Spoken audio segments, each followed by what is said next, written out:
मेरा नाम निशा है। दिल्ली के बड़े कॉलेज के प्रोफेसर डॉक्टर अनुपम आखिर अंधी और अंगूठा छाप लड़कियों के साथ ही शादी क्यों करते थे, उनका इलाज जानने के लिए मैं अंधी बनकर उनके पास चली गई और डॉक्टर अनुपम के साथ मैंने शादी कर ली। शादी की रात जब मेरे सामने सारा सच आया तो मेरे पैरों तले से जमीन निकल गई थी। मेरी उम्र 28 साल है। मेरी शादी थी जब मैं बहुत ज़्यादा परेशान थी। न जाने कितने सारे सवाल मेरे दिमाग में छाए हुए थे और हलचल मचा रहे थे। मैंने पीएचडी किया हुआ था और डॉक्टर अनुपम भी हमारे ही कॉलेज के एक बहुत बड़े प्रोफेसर थे। मैंने अपनी फैमिली से छुपाकर डॉक्टर अनुपम से कोर्ट मैरिज कर ली थी। कोर्ट मैरिज करने के बाद हम दोनों पति पत्नी डॉक्टर अनुपम के बंगले पर जाने के लिए उनकी कार में बैठ रहे थे। ये शादी मैंने अपनी मर्जी से की थी, लेकिन मैं ये नहीं जानती थी कि मेरे ऊपर परेशानी का कितना बड़ा पहाड़ टूटने वाला था। डॉक्टर अनुपम, जो कि मुझसे उम्र में लगभग 15 साल बड़े थे, वो मुझसे कुछ पूछना चाह रहे थे। मैंने अंधी बनने के लिए अपने हाथ में एक लाठी ले ली थी और अपनी आंखों पर ब्लैक कलर का चश्मा भी लगा लिया था ताकि उन्हें पक्का यकीन हो जाए कि मैं अंधी हूँ और अपनी आंखों से नहीं देख सकती। डॉक्टर अनुपम हमारी शादी होने से बहुत ज़्यादा खुशी महसूस कर रहे थे। उनके चेहरे के एक्सप्रेशन देखकर मुझे अंदाज़ा हो रहा था, लेकिन मैं एक बहुत बड़े कंफ्यूजन में फंसी हुई थी। मैंने डॉक्टर अनुपम से कहा कि आपसे शादी करने के बाद मैं बहुत ज़्यादा खुश हूँ और मैं बार बार मुस्कुराकर उनको ये फील कराना चाह रही थी कि मैं सच में बहुत ज़्यादा खुश हूँ। मैं जैसे ही अपने ससुराल में आई तो वहाँ पर एक बहुत बड़ा और आलीशान बंगला देखकर मैं घबराने लगी थी और अचानक ही मेरे कदम लड़खड़ाने लगे थे। मुझे गिरता हुआ देखकर डॉक्टर अनुपम ने मुझे संभाल लिया था। मेरे लड़खड़ाते हुए कदम मुझे जिंदगी के किस मोड़ पर ले आएंगे, मैं इस बारे में कुछ भी नहीं जानती थी। वहाँ के नौकरों ने मेरा बहुत अच्छे तरीके से वेलकम किया। उसके बाद मुझे पकड़कर मेरे कमरे में ले जाया गया। मैं दुल्हन बनकर बेड पर अपने कमरे में बैठी हुई थी। शादी की पहली रात थी। मेरे पैरों तले जमीन निकल गई ये देखकर जब डॉक्टर अनुपम के पास एक कॉल आई और उसके बाद वो कमरे से बाहर निकल गए और काफ़ी देर तक फ़ोन पर बातें करके रहे। मैं अंदर ही अंदर बेचैन होने लगी थी और मेरा दिल बहुत ज़्यादा घबरा रहा था। मुझे डर भी लग रहा था और मैं यही सोच रही थी कि ना जाने डॉक्टर अनुपम के पास इस टाइम पर किसकी कॉल आई है और वो इस तरह मुझसे छुपाकर फ़ोन पर बातें क्यों कर रहे थे। मेरा दिल ज़ोर ज़ोर से धड़कने लगा जब मैंने डॉक्टर अनुपम को कॉल पर बातें करते हुए सुना। वो कॉल पर बातें करते हुए किसी से कह रहे थे, नहीं, मैं अब ज़्यादा देर नहीं कर सकता, मुझे इस काम को जल्दी ही अंजाम देना होगा।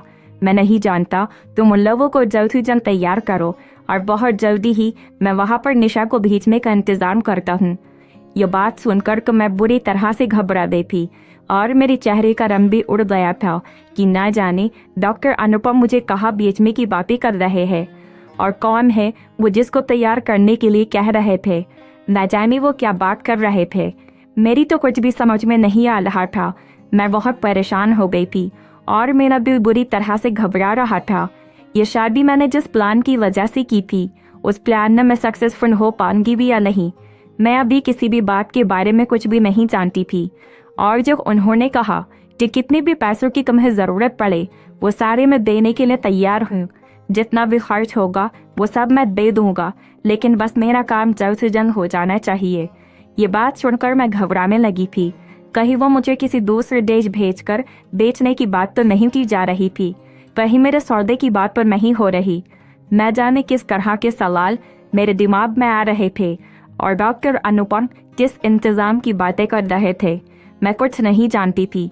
मुझ जैसे ही फ़ोन पर बात करके कमरे की तरफ मुड़ने लगे, मैं फ़ौरन ही जल्दी से अपनी जगह पर जाकर बैठ गई थी। वो कहने लगे, तुम जानती हो ना, ये मेरी पहली शादी नहीं है। मैं तुमसे पहले भी और काफ़ी सारी शादियाँ कर चुका हूँ, लेकिन फिर भी मैं तुम्हारा एहसानमंद हूँ। तुमने मेरे साथ शादी की। मैंने हमें फिर ही ना दिया था, जबकि मैं ये सब पहले से ही जानती थी कि डॉक्टर अनुपम मुझसे पहले भी काफ़ी सारी शादियाँ कर चुके हैं, लेकिन मैं तो यहाँ पर कुछ ऐसा जानने के लिए आई हूँ जिसके बारे में कोई नहीं जानता था। आखिर डॉक्टर अनुपम की क्या सच्चाई है। डॉक्टर अनुपम ने कहा, मैं तुम्हें एक सरप्राइज़ देना चाहता हूँ जो मैंने अपनी हर पत्नी को दिया, जिसकी वजह से मेरी हर पत्नी की ज़िंदगी आसान हो गई। मैंने बड़े हैरान होकर उनसे पूछा, कौन सा सरप्राइज और कैसा सरप्राइज? वो कहने लगे, नहीं, अभी नहीं, तुम्हें अभी कोई भी बात बताने का सही टाइम नहीं है। सही टाइम आने पर तुम्हें सब कुछ समझ आ जाएगा। वो यूँ कहकर कमरे से बाहर चले गए थे। फिलहाल मैंने खुद को बहुत मजबूत कर लिया था। मैं इस तरह से नहीं डर सकती। मुझे तो अभी डॉक्टर अनुपम के हर रात से पर्दा उठाना था। मैं ये सब सोचते सोचते ही सो गई थी। अभी सुबह मेरी आँख खुली तो टेबल पर नाश्ता रखा हुआ था और मुझे भूख तो बहुत तेज लगी हुई थी। मैं फौरन ही फ्रेश होने के लिए बाथरूम में चली गई। मैं ये सोच रही थी कि ना जाने डॉक्टर अनुपम की बाकी की पत्नियां कहाँ पर है और औरतों के साथ ना जाने क्या किया गया है। डॉक्टर अनुपम कॉलेज गए हुए थे, इसलिए मैंने उनके कमरे की तलाशी लेना शुरू कर दिया।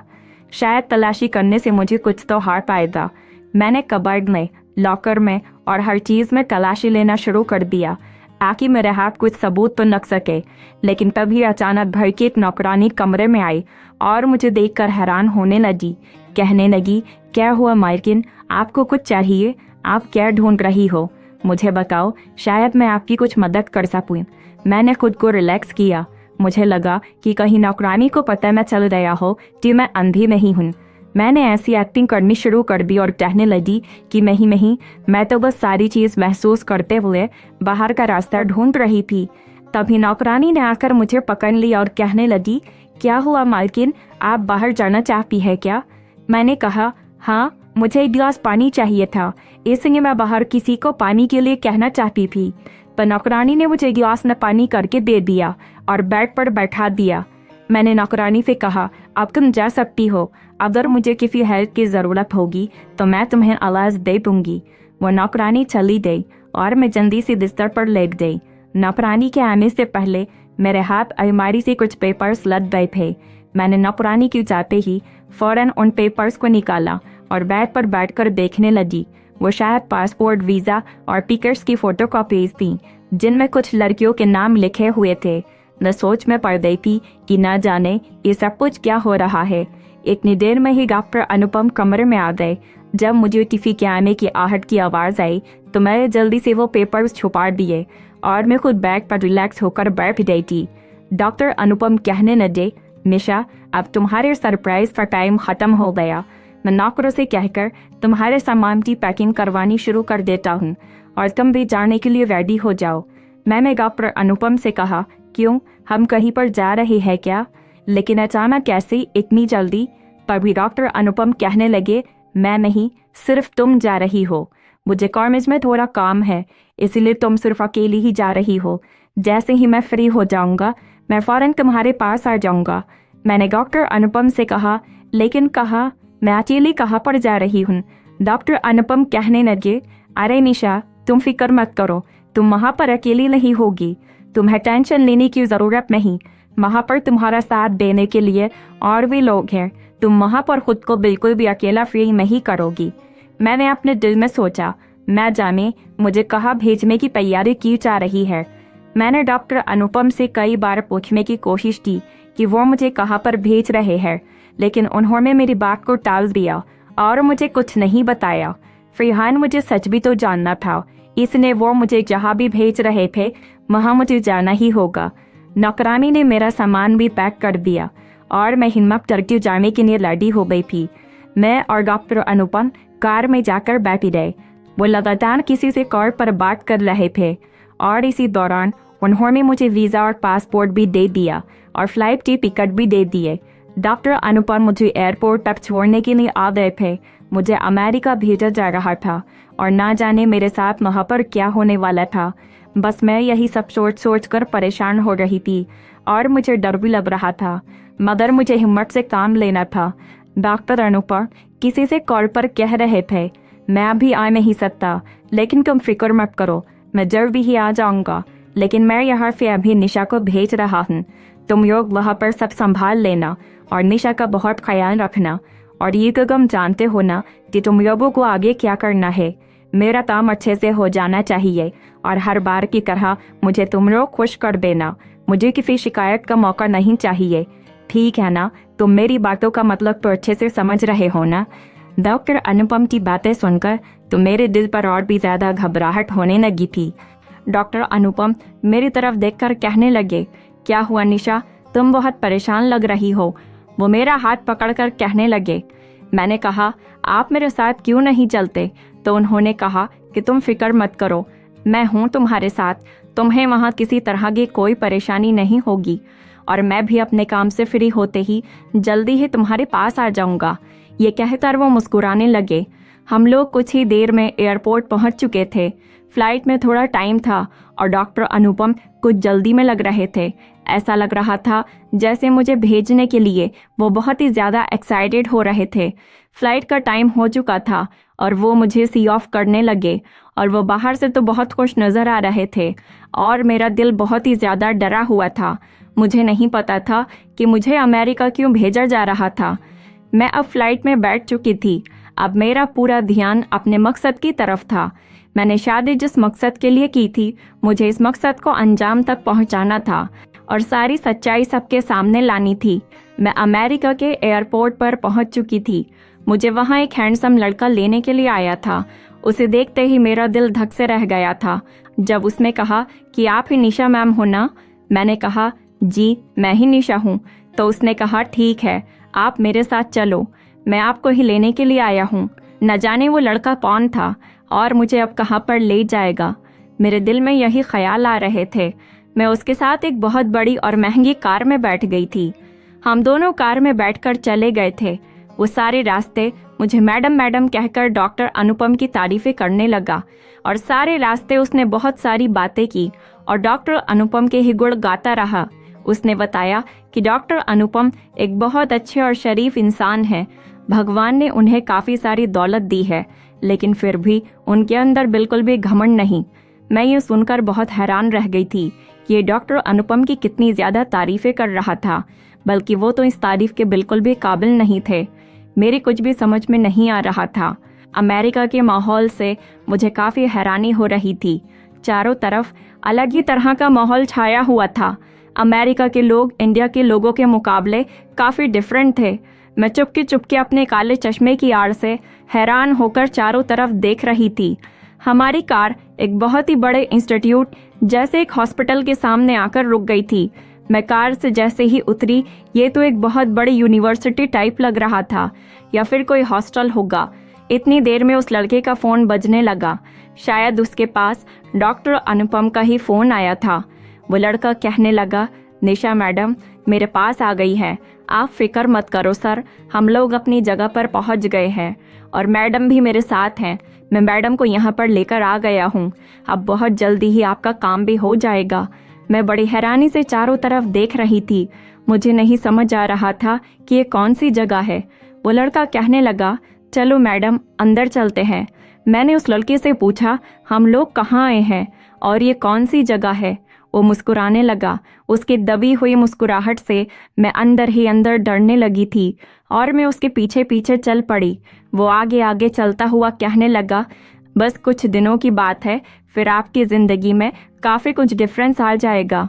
वो लड़का मेरा हाथ पकड़कर मुझे एक कमरे में ले गया और वहाँ जाकर बैठा दिया और उस लड़के ने मुझसे कहा, मैं बस अभी आता हूँ, आप यहाँ पर बैठकर मेरा वेट कीजिए। उस लड़के के बाहर जाते ही मुझे मौका मिल गया था और मैंने सामने रखी हुई अलमारी की सेटिंग शुरू कर दी थी। मुझे वहाँ पर एक फ़ाइल नज़र आई। मैं हैरान रह गई थी कि इस फाइल में वही लड़कियों के नाम लिखे हुए थे जो मैंने उस दिन डॉक्टर अनुपम की अलमारी से जो पेपर मिले थे उनमें देखे थे। पासपोर्ट, वीज़ा की यहाँ पर फ़ोटो स्टेट भी थी। क्या ये डॉक्टर अनुपम की पत्नियाँ थीं? लेकिन ये सारे डॉक्यूमेंट यहाँ पर क्या कर रहे थे? क्या उन लड़कियों को भी यहाँ पर लाया गया था और उनके साथ कुछ गलत तो नहीं किया गया? न जाने इनका क्या मतलब था। इतने सारे सवाल मेरे दिमाग में घूम रहे थे। मैंने जल्दी से वो फाइल खोली और पढ़ने लगी, लेकिन फाइल पढ़ने के बाद तो जैसे मेरी जान निकल गई थी और मेरे सर पर आसमान टूट पड़ा। मैं अपना सर पकड़कर वहीं पर बैठ गई थी और मेरे चेहरे से साफ नज़र आ रहा था कि मैं बुरी तरह से घबरा गई हूँ। मेरी तो कुछ भी समझ में नहीं आ रहा था कि मैं अब क्या करूँ। यहाँ तो सब कुछ मेरी सोच से बिल्कुल ही अलग निकला। मैं बहुत बड़ी सिचुएशन में फंस गई थी। मैं बहुत परेशान हो गई थी कि मैं अब क्या करूं और किस तरह से सच्चाई का पता लगाऊं। इतनी ही देर में दरवाज़ा खोलते हुए डॉक्टर अनुपम कमरे के अंदर आ गए थे। मैं उनको देखकर बुरी तरह से डर गई थी। वो बहुत गुस्से में लग रहे थे। मुझे देखकर कहने लगे, निशा, मैं तभी से जानता हूँ जिस दिन मुझे नौकरानी ने तुम्हारे बारे में बताया था। नौकरानी ने मुझे तुम्हारी ये बात पहले ही बता दी थी कि तुम किस तरह से उस दिन मेरे कमरे की तलाशी ले रही थी। ये बात सुनकर तो मुझे पसीने आने लगे थे।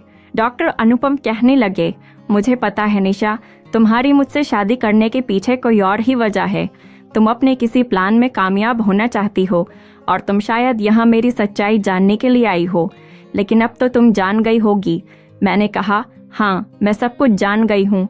मुझे पता चल गया है कि आप कितने घटिया इंसान हो, और मुझे ये भी पता है कि आप और आपकी सारी अंधी पत्नियां यहाँ।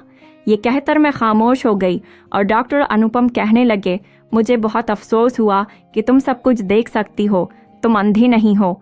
मैंने रोते हुए कहा, हाँ, मैं सब कुछ देख सकती हूँ और मैं अंधी नहीं हूँ, और ये शादी मैंने सिर्फ तुम्हारे बारे में जानने के लिए ही की थी।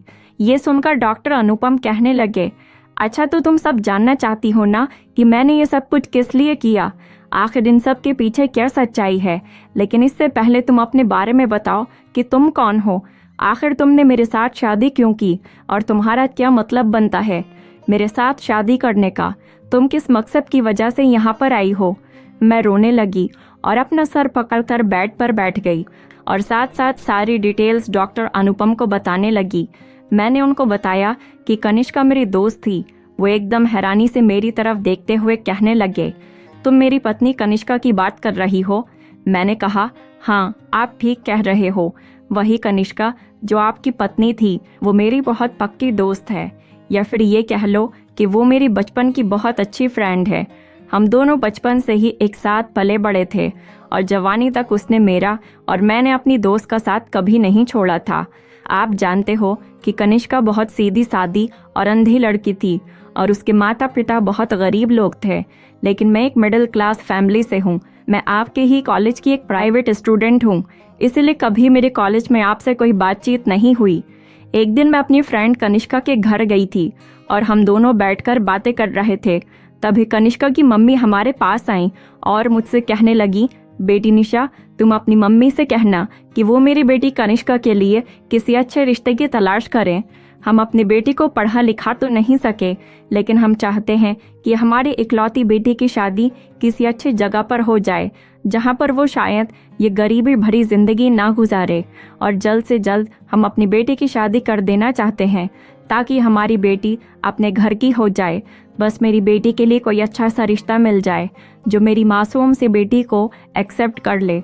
मैंने आंटी को तसल्ली देते हुए कहा, जी आंटी, ज़रूर, आप फिक्र मत करो, हमारी कनिष्का के लिए बहुत अच्छा लड़का मिल जाएगा और उसकी शादी भी अच्छे परिवार में हो जाएगी जहां पर हमारी कनिष्का बहुत खुश रहेगी।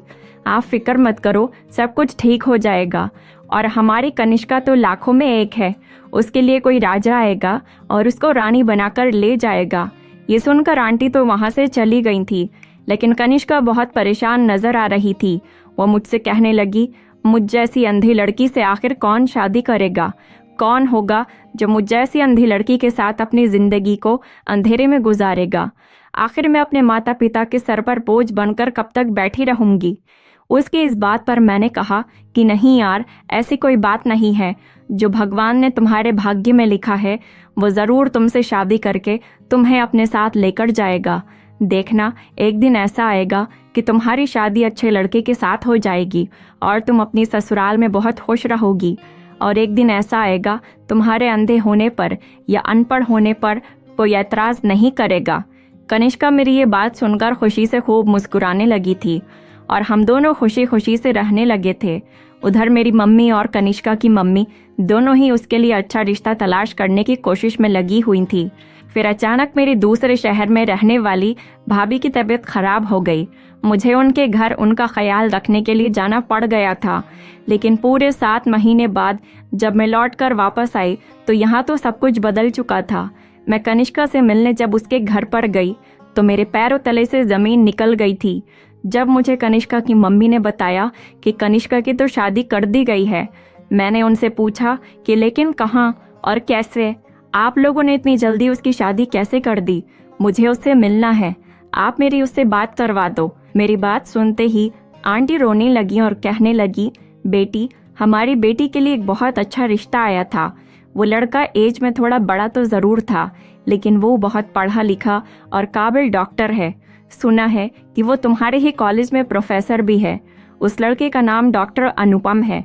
वो खुद हमारी बेटी का रिश्ता लेकर हमारे घर आया था और उसने कहा था कि उसे हमारी बेटी बहुत पसंद आ गई है और उसे उसकी आंखों की रोशनी से भी कोई मतलब नहीं।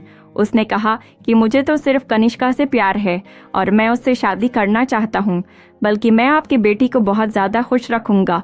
उसके इतने ज़्यादा जिद करने पर हम उसके साथ अपनी बेटी की शादी करने पर मजबूर हो गए थे, क्योंकि हमें यकीन हो गया था कि ये लड़का हमारी बेटी को एक्सेप्ट कर रहा है तो ज़रूर ये इसको खुश भी रखेगा। और बहुत ही सिंपल तरीके से कोर्ट मैरिज करके हमने कनिष्का की शादी डॉक्टर अनुपम के साथ कर दी थी। बस उसके बाद ही हमारी बेटी लापता हो गई। ना तो डॉक्टर अनुपम का कुछ पता चल सका और ना ही हमारी बेटी का।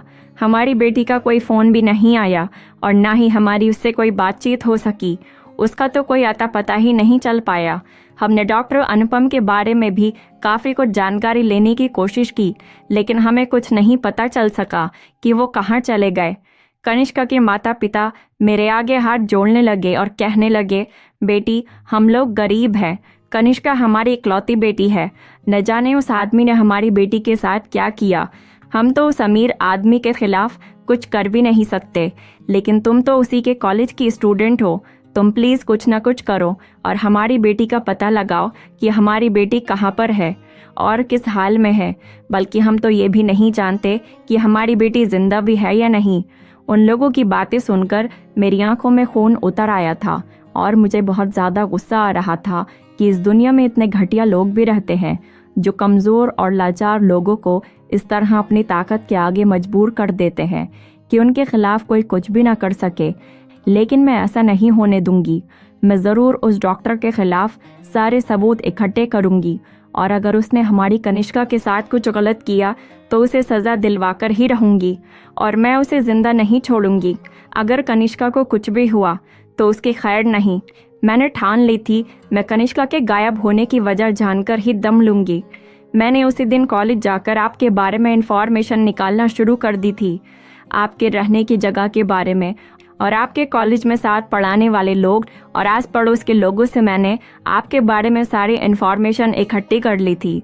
तो मुझे पता चला कि डॉक्टर अनुपम हर अंधी और अंगूठा छाप अनपढ़ लड़कियों के साथ शादी कर लेते हैं और पहले भी उनकी 3 शादियां हो चुकी है, लेकिन वो तीनों लड़कियां कनिष्का की तरह गायब हो गईं और उनका भी आज तक कुछ पता नहीं चल पाया।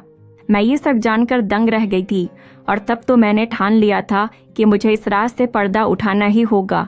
आखिर इन अंधी और अनपढ़ लड़कियों के साथ क्या हुआ और वो सब कहाँ हैं और उन्हें गायब करके कहाँ पर रखा गया, वो जिंदा भी हैं या नहीं।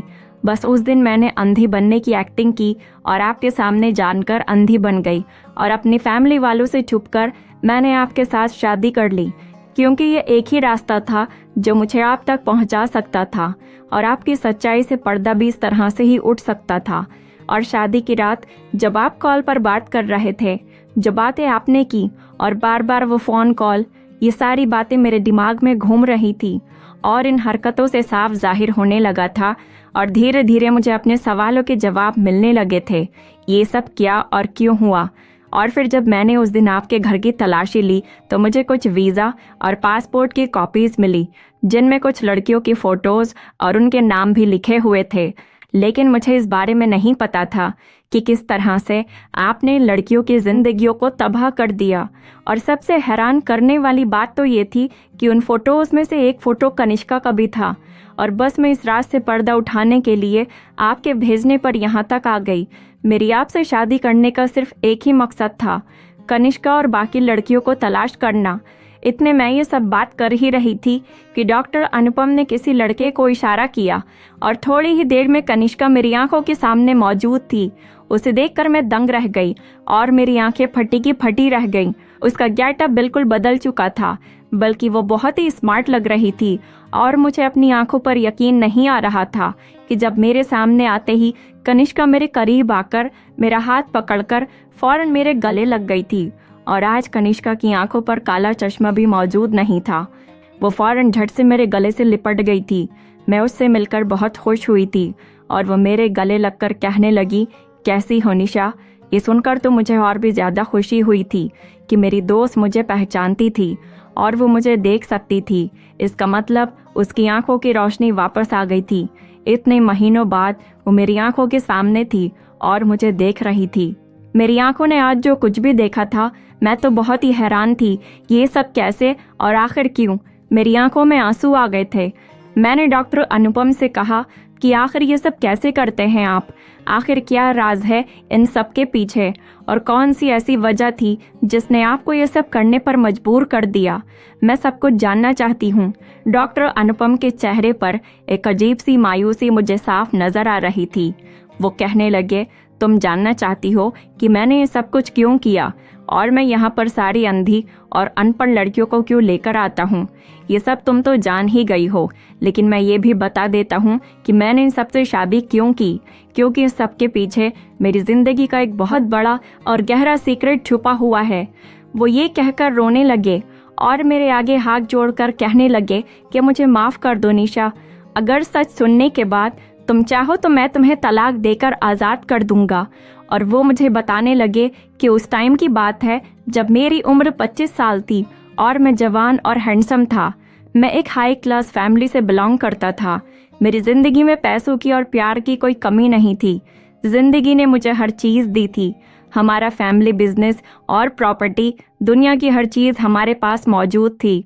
इसलिए जो मैंने अपने पेरेंट्स से डिमांड की, उन्होंने मुझे कभी मना नहीं किया, बल्कि मेरी हर ख्वाहिश को पूरा किया। मैं अपने पेरेंट्स का इकलौता और लाडला बेटा था।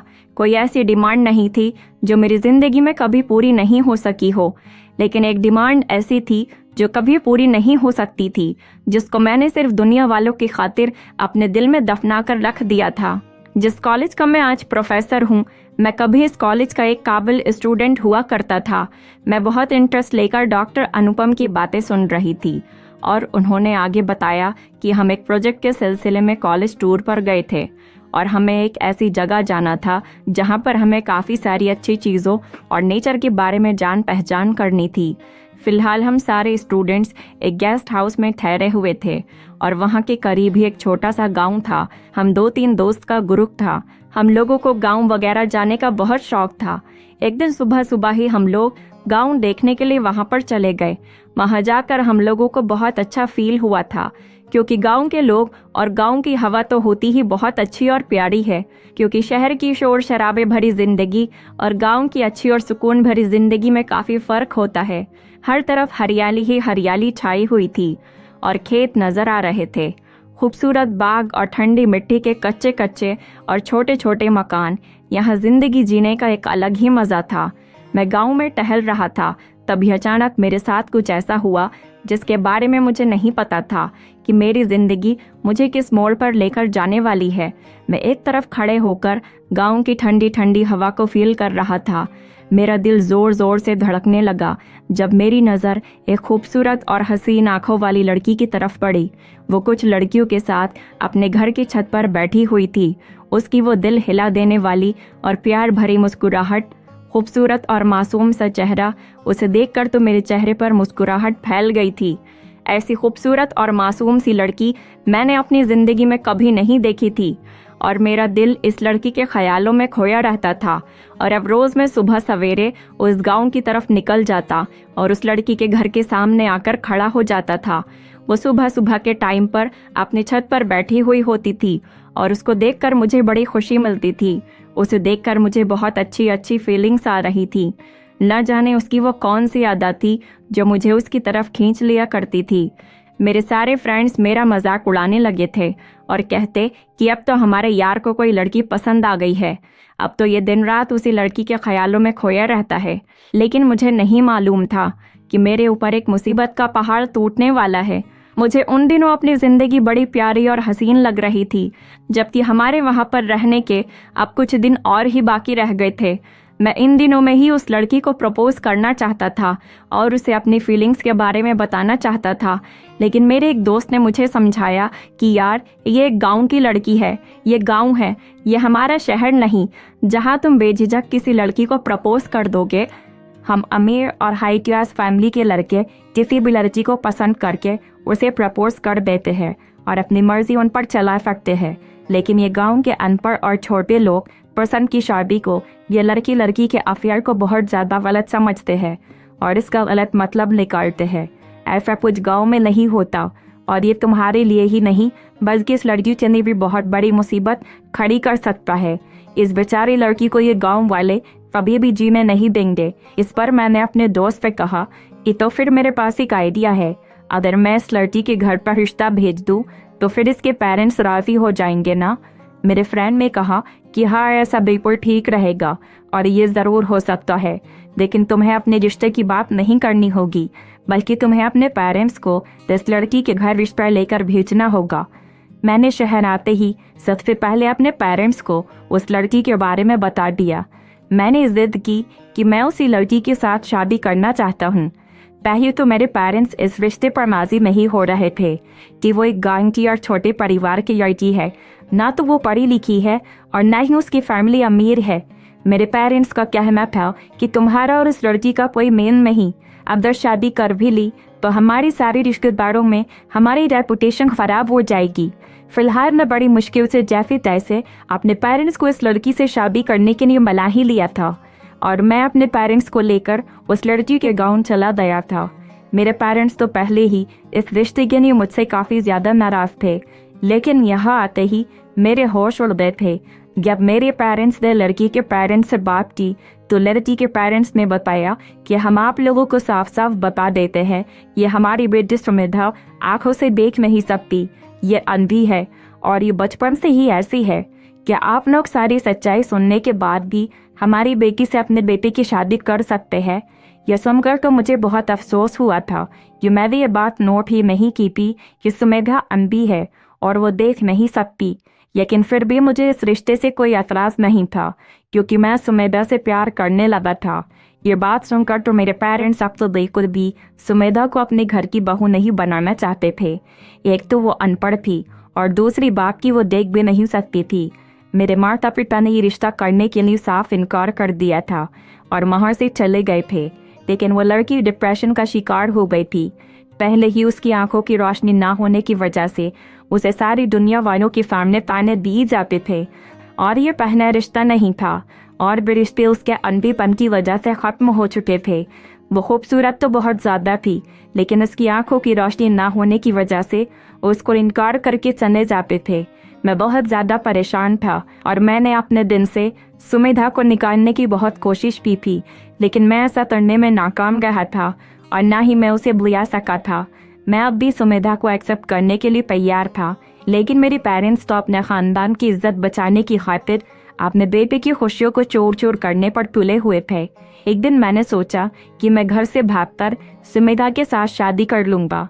मैंने अपना सामान पैक कर लिया था और मैं सब कुछ छोड़ छाड़ कर जैसे ही सुमिधा के घर पहुंचा तो मेरे पैरों तले से ज़मीन निकल गई थी कि घर में बहुत सारे लोग बैठे हुए थे और रोने की ज़ोर ज़ोर से आवाज़ आ रही थी। जैसे ही मैं घर के आंगन तक पहुंचा तो सुमिधा की लाश रखी हुई थी। मेरी आंखें ये सब कुछ देखकर फटी की फटी रह गई थी। पता चला कि उसने इन परेशानियों से तंग आकर सुसाइड कर ली थी। मैं जिसके लिए सब कुछ छोड़ छाड़ कर यहाँ पर आया था वो तो इस दुनिया को छोड़कर जा चुकी थी। इसका मतलब कि मुझे यहाँ आने में देर हो गई थी। अगर मैं पहले ही आकर सुमिधा के साथ शादी कर लेता तो शायद वो बच जाती। वो मेरी जिंदगी से इतने दूर जा चुकी थी कि अब लौट कर कभी वापस नहीं आ सकती थी।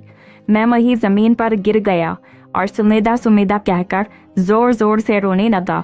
मुझे नहीं पता था कि मेरी ज़िंदगी से मेरी अनजानी सी खुशियाँ इस तरह से गायब हो जाएंगी। सुमिधा के पेरेंट्स ने मुझे बहुत समझाया, तसल्ली रखो बेटा, शायद वो तुम्हारे भाग्य में ही नहीं थी। हमें नहीं पता था कि हमारी बेटी इतनी ज़्यादा डिप्रेशन का शिकार हो रही है कि वो अपनी जान ही ले लेगी। ये ज़माना बहुत बुरा है। हमने अपनी बेटी को तसल्ली दे देकर बचपन से लेकर इतना बड़ा कर दिया था, लेकिन इस दुनिया में अगर किसी इंसान के अंदर कोई कमी हो तो दुनिया वाले उसे ताने दे देकर मार देते हैं। और फिर हमारी बेटियां पढ़ी लिखी भी नहीं होती। हम गरीब लोग अपनी बेटियों को शिक्षा नहीं दिलवा सकते, जिसका फ़ायदा लोग उठाते हैं, और हमारी बेटियों के घर अच्छे रिश्ते नहीं आते। हम अपनी बेटियों को ढंग से पढ़ा नहीं सकते। तो फिर अपनी अंधे बेबियों का इलाज करवाना तो बहुत दूर की बात है। ये कहकर सुमेधा के माता पिता बुरी तरह से रो रहे थे। मुझसे उनका रोना नहीं देखा जा रहा था और उनकी बातों ने मेरे दिल को चूर चूर कर दिया था। मैंने शहर लौट कर ठान लिया था कि मैं ऐसी लड़कियों की ज़रूर मदद करूँगा।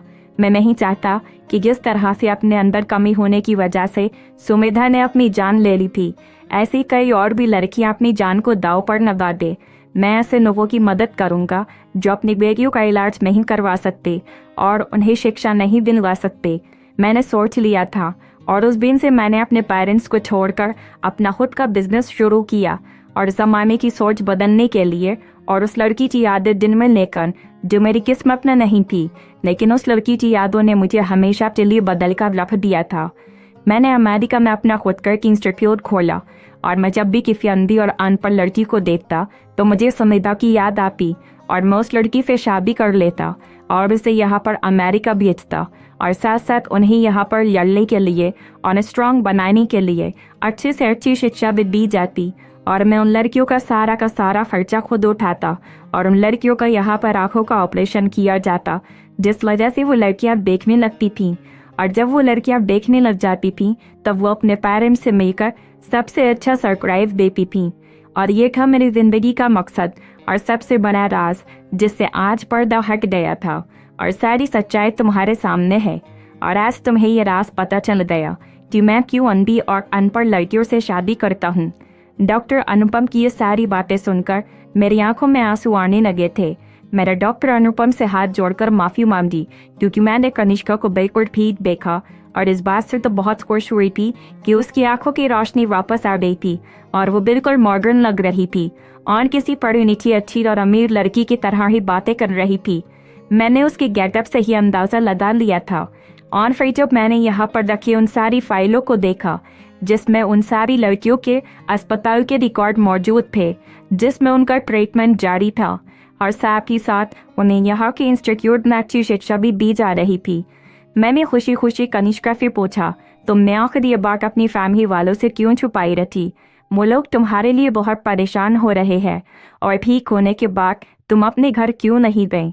मेरी ये बात सुनकर वो कहने लगी, मैं ठीक होने के बाद घर जाने ही वाली थी और अपने पेरेंट्स को एक गुड न्यूज़ सुनाने ही वाली थी।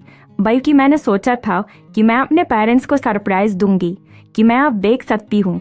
लेकिन जब मुझे डॉक्टर अनुपम ने तुम्हारी फ़ोटो दिखाई और कहा कि ये नई लड़की है जो अंधी है और अनपढ़ है, ये लड़की बहुत जल्द इस इंस्टीट्यूट में आने वाली है, और मुझे डॉक्टर अनुपम ने बताया कि इस लड़की का नाम निशा है और ये दिल्ली में रहती है, मैं समझ गई थी कि ये तुम हो।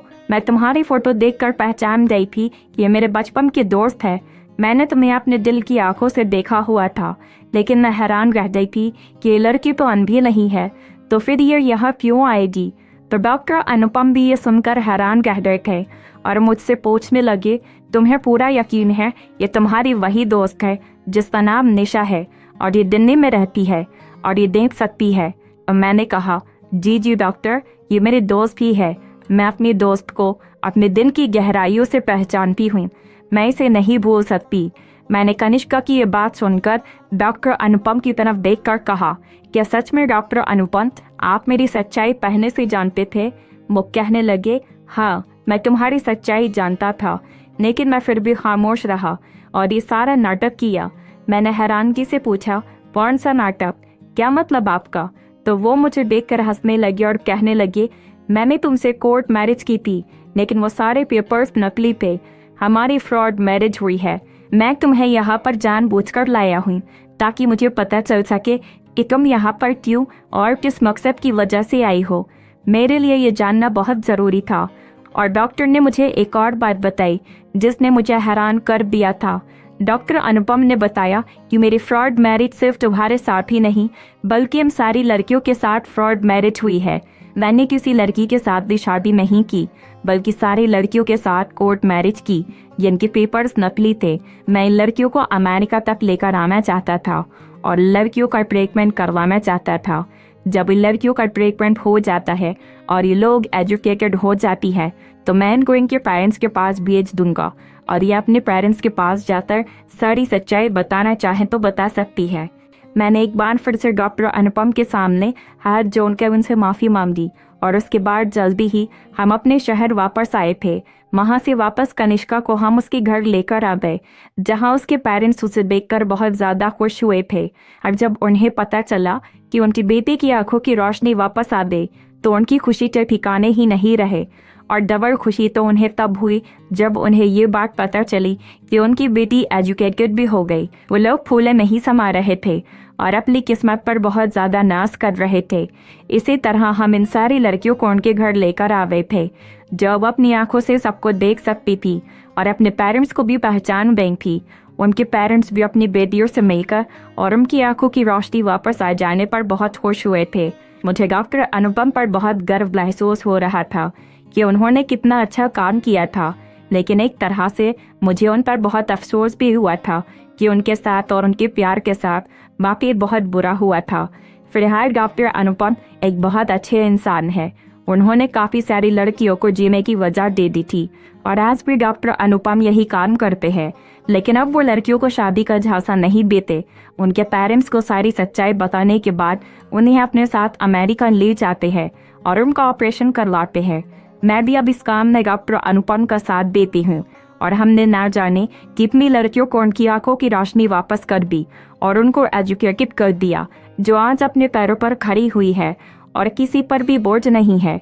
दोस्तों, उम्मीद करती हूँ आपको हमारी कहानी पसंद आई होगी। कहानी पसंद आई है तो वीडियो को लाइक करें, चैनल पर नए हैं तो चैनल को सब्सक्राइब करें और हाँ, नोटिफिकेशन बेल को जरूर दबाएं ताकि अभी अपडेट सबसे पहले आपको मिले।